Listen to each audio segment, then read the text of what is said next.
अस्सलाम वालेकुम, मेरा नाम डॉक्टर आफिया ज़ाहिर है। आज जिस टॉपिक पे हम बात करेंगे वो है पॉलीसिस्टिक ओवेरियन सिंड्रोम। बहुत से बहनों के मुझे मैसेज आते हैं, मैडम ये पॉलीसिस्टिक ओवरीज क्या होती हैं, पॉलीसिस्टिक ओवरीज रिवर्स हो जाती हैं कि नहीं हो जाती, पॉलीसिस्टिक ओवरीज में हमल हो जाता है कि नहीं हो जाता, और इसका जो है क्या इलाज है। देखिए, अगर आपको इन 3 अलामात में से कोई 2 अलामात प्रेजेंट हैं तो इसका मतलब है कि आपको पॉलीसिस्टिक ओवरीज है।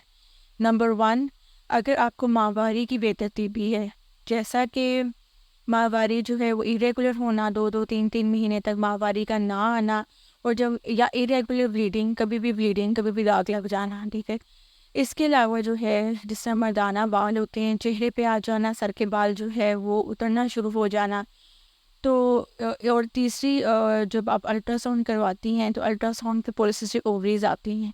पॉलीसिस्टिक ओवरीज उनको कहा जाता है कि जब वो जो ओवरीज होती हैं उनका जो साइज़ होता है वो इंक्रीज़ हुआ होता है और उसमें छोटे छोटे फॉलिकल्स जो हैं वो प्रेजेंट होते हैं। अगर इनमें से कोई भी आप में अलामात हैं तो आप दो इनमें से 2 अलामात हैं तो आपको पॉलीसिस्टिक ओवरीज है।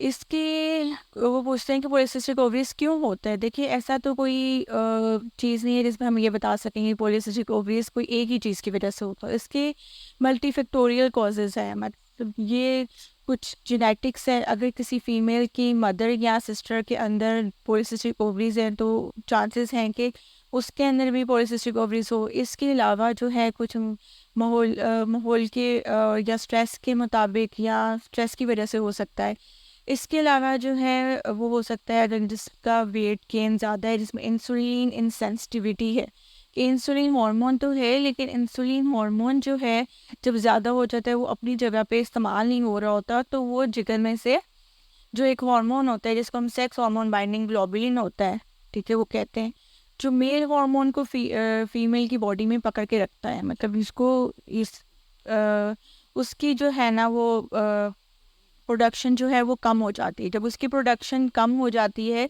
तो जो मेल हार्मोन होता है वो फीमेल की बॉडी के अंदर मेल पैटर्न के बाल और मेल पैटर्न की जो है प्रॉब्लम्स वो क्रिएट करता है और उसको जो है माहवारी के मसाइल जो है वो क्रिएट होते हैं।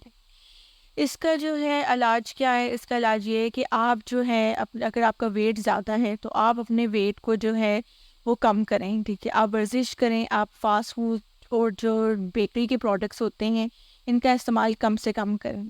आप वर्जिश में जो है डेली ब्रिस्क वॉक करें, ठीक है। 30 मिनट्स डेली आपकी ब्रिस्क वॉक होनी चाहिए। इसके अलावा जो है आप अगर जो है इनफर्टिलिटी के मसले हैं तो उसका अलग इलाज है। अगर आपके चेहरे पे बाल हैं तो उसका अलग इलाज है। अगर जो है आपको माहवारी की बेतरतीबी है तो उसका अलग इलाज है। एक ही वक्त में जो है ये डिफरेंट इलाज एक साथ नहीं हो सकते। अगर आपको हमल चाहिए तो उसके लिए जो है आपको हमल की अद्वियात दी जाएंगी। और अगर आपको माहवारी के जो OCPs होते हैं जिनको कंट्रासेप्टिव पिल्स कहते हैं वो आपने बाकायदगी से हर मंथ जो है वो खाने होंगे जिससे आपको पीरियड्स रेगुलर हो। और अगर जो है आपके चेहरे पे बाल ज़्यादा आ रहे हैं, आपको ये प्रॉब्लम जो है वो ज़्यादा फेस करनी पड़ रही है, तो उसके लिए लेज़र का ट्रीटमेंट है और कुछ ऐसे हॉर्मोन्स है जो चेहरे पे भी लगाने के लिए कुछ अद्वियात हैं वो हम इस्तेमाल करते हैं। अगर जो पॉलीसिस्टिक ओवरीज में एक चीज़ जो है वो ज़्यादा उसका रिस्क होता है वो है टाइप 2 डायबिटीज़ का। अगर आपका वज़न और कद का रेशो जिसको हम BMI कहते हैं, अगर वो 25 kg पर मीटर स्क्वायर से ज़्यादा है, नॉर्मल BMI जो होता है वो 18 से लेके 24.5 kg पर मीटर स्क्वायर के मुताबिक होता है। अगर आपका जो है 25 kg पर मीटर स्क्वायर से ज़्यादा BMI है तो आपको जो है एक शुगर पिला के टेस्ट किया जाएगा जिसको हम ओरल ग्लूकोज टॉलरेंस टेस्ट कहते हैं। वो टेस्ट करवाया जाएगा कि आया आपको शुगर डेवलप होने के चांसेस हैं ज़्यादा कि नहीं। और जिन औरतों में पीसीओएस होता है उनको दिल के मसाइल ज़्यादा होते हैं, उनके अंदर जो है बेस्टी जो है वो ज़्यादा होती है। इसके अलावा उनको स्लीप एपनिया हो सकता है और डिप्रेशन भी हो सकती है। इनफर्टिलिटी के मसाइल जो हैं वो हो सकते हैं। होप कि आपको मेरी वीडियो पसंद आई होगी। Thank you. अल्लाह हाफिज़।